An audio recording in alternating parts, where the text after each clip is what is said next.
રાષ્ટ્રીય ખેલ દિવસ નિમિત્તે આયોજિત ફિટ ઇન્ડિયા સાયકલ રેલીમાં કેન્દ્રીય મંત્રી મનસુખ માંડવિયા જોડાયા હતા। રાષ્ટ્રીય ખેલ દિવસ નિમિત્તે આયોજિત સ્વસ્થ ભારત ફિટ ઇન્ડિયા અભિયાનના સન્ડે ઓન સાયકલ કાર્યક્રમની વિશેષ આવૃત્તિમાં કેન્દ્રીય રમતગમત મંત્રી મનસુખ માંડવિયાએ દિલ્હીમાં એક સાયકલ રેલીમાં ભાગ લીધો હતો।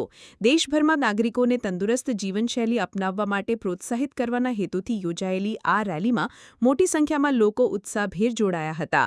આ પ્રસંગે મનસુખ માંડવિયાએ જણાવ્યું કે પ્રધાનમંત્રી નરેન્દ્ર મોદી દ્વારા શરૂ કરાયેલું ફિટ ઇન્ડિયા અભિયાન સન્ડે ઓન સાયકલના રૂપમાં દેશમાં એક મોટું આંદોલન બની ગયું છે।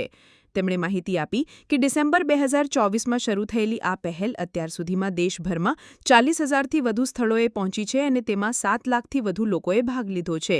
તેમણે સાયકલ ચલાવવાના શારીરિક સ્વાસ્થ્ય અને પર્યાવરણ પર થતા સકારાત્મક પ્રભાવ પર ભાર મૂક્યો હતો। રાષ્ટ્રીય રમતગમત દિવસની 3 દિવસીય ઉજવણીના ભાગરૂપે આ કાર્યક્રમનું આયોજન કરવામાં આવ્યું હતું, જેનું મુખ્ય ઉદ્દેશ્ય રમતગમત અને શારીરિક પ્રવૃત્તિઓને દૈનિક જીવનનો ભાગ બનાવવાનો છે।